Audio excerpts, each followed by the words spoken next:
Hey everyone, and welcome to this explainer.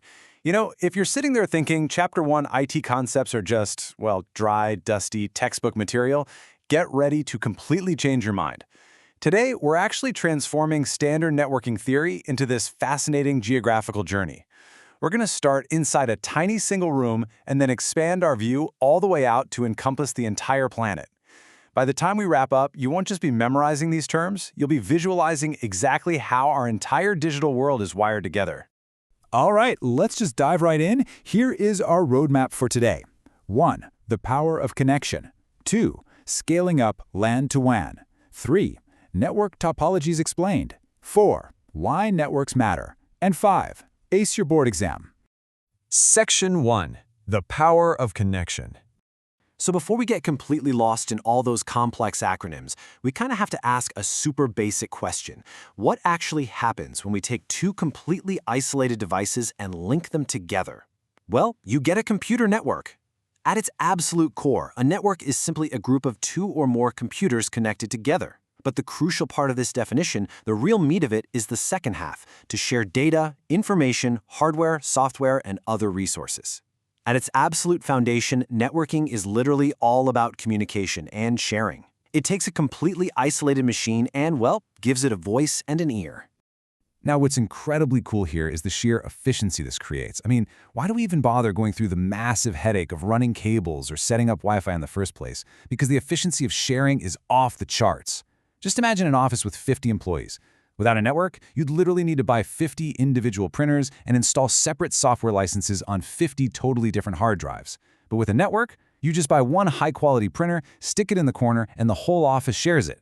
You share files instantly without having to physically carry a USB drive across the room. You share internet access. It entirely transforms individual productivity into this massive collective power. Section 2. Scaling up LAN to WAN. Let's see how this all builds up. We're going to shift our narrative geographically now, starting from a tiny single room and expanding outwards. First up is the LAN, the local area network. When you think of a LAN, I want you to think small, fast, and cheap. It connects computers within a highly restricted geographical area. We're talking a single room, your home Wi-Fi setup, a school's computer lab, or an office building. Because the physical distances are incredibly short, the data travels at blazing high speeds. And because it requires minimal infrastructure, it has a super low cost to set up and is incredibly easy to maintain. All right, let's slow things down just a bit and step outside that building. We're now looking at a MAN, a metropolitan area network. This covers a whole city or a metropolitan area. Think of a sprawling university campus network, a citywide cable network, or even a municipal office network tying together different local government buildings. It's significantly larger than a LAN. In fact, it basically functions by connecting multiple smaller LANs together. But because the data has to travel further across the city, the speeds are generally moderate compared to that lightning-fast LAN. Finally, we expand to the grandest scale of the whole shebang, the WAN, or Wide Area Network. Now we are crossing borders, countries, and entire continents. A WAN connects multiple MANs and LANs over vast geographical areas, usually piggybacking on public communication networks like telephone lines or satellite links. Because your data might literally be traveling under the ocean or bouncing off a satellite in space, that sheer physical distance means lower speeds and a massively higher cost to build and maintain. And the most fascinating part of all this, the largest WAN on the entire planet is actually the internet itself. And this brilliantly illustrates the inherent trade-offs in networking. Consider the stark contrast here between a LAN and a WAN. It's essentially an inverse relationship.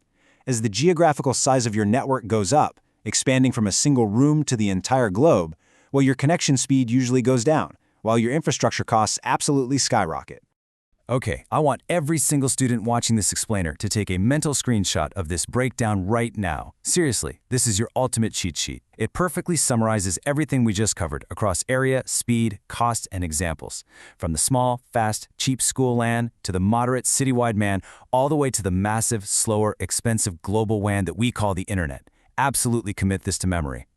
Section 3. Network topologies explained. Now that we understand exactly how far these networks can stretch geographically, we need to zoom all the way back into the room and look at the actual physical blueprints. I know the word topology sounds incredibly technical and intimidating, but honestly, it just means the shape of the network. As defined here, Network topology is simply the physical or logical arrangement of computers and communication devices. It's literally the layout of the cables, the wires, and the devices plugging into each other. Basically, how do we draw the map of our network?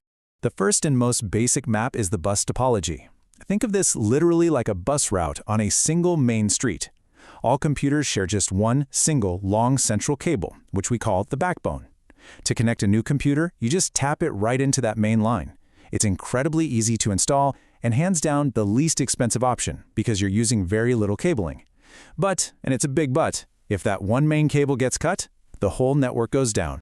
Next up is the star topology. For this one, imagine a bicycle wheel with a central hub and spokes radiating outwards. In a star topology, all computers connect individually to one central hub or switch right in the middle. Now, this is actually the most commonly used topology today. Why? Well, because it makes the network incredibly easy to manage. If one computer's cable breaks, only that one computer loses connection. The entire rest of the network stays perfectly fine. The third major blueprint is the ring topology. Just like it sounds, folks, the computers are connected in a closed circle or loop. Computer A connects to computer B, B connects to C, and C connects right back to A. In this specific setup, data has to travel in a single, continuous direction around the loop until it finally reaches its intended destination. Section 4. Why networks matter. All right, let's transition away from these mechanical blueprints and cables for a second and get back to the human element. Why do these setups actually improve our daily lives and our businesses? The real-world payoff of everything we've been discussing in this explainer is absolutely massive. Resource sharing directly leads to huge cost savings for companies. Fast communication and easy file sharing instantly result in much better human collaboration. Whether it's a team of scientists sharing massive data sets across a university man, or just coworkers sharing a single internet connection on a tiny office land, networking is quite literally the invisible engine of modern productivity. Section 5. Ace your board exam. Okay, for everyone watching who is actively cramming for that Chapter 1 Basics of Information Technology exam, let's shift into a rapid-fire, highly structured revision mode. Let's lock this knowledge in for good. Here are your direct memory hooks, so read them with me. For networks, LAN is small, MAN is city, WAN is world. For topologies, bus is a single cable, star is a central hub, ring is a closed loop. And if they ask you for the largest WAN in existence, it's the internet. Boom! That is the core of the entire chapter right there. When you sit down for that exam, you are definitely going to see 1- and 2-mark questions. These require precise, single-sentence answers. You should now be able to easily define a network, a LAN, a MAN, a WAN, and topology. If they ask for 4 advantages, just remember the human element: sharing, cost, speed, collaboration, and definitely be ready to give one solid real-world example for each network type. So the crucial point here is this. When you get to the 3- and 5-mark questions, they want depth. To secure those big 5-mark scores, recall that comparative table we took a mental screenshot of earlier to differentiate LAN, MAN, and WAN. And when they ask you to explain topologies, don't just write out the definition, draw the literal shapes. Draw the single bus line, the central star hub, and the closed ring loop. That visual proof shows the grader you truly understand the physical arrangement. We have covered a whole lot of ground today, from a single wire in a small room to the vast, sprawling architecture of the World Wide Web. But I want to leave you with this provocative thought. We know the internet is the ultimate WAN, connecting billions of devices right now. But as we shoot satellites into orbit and develop crazy new things like quantum links, what topology will the global network of the future actually take? Will it be a giant star, an endless ring, or something entirely peer-to-peer? Keep that in mind because that curiosity is exactly what we'll be exploring in our next session on network architectures. Thanks for joining me on this explainer, and keep learning.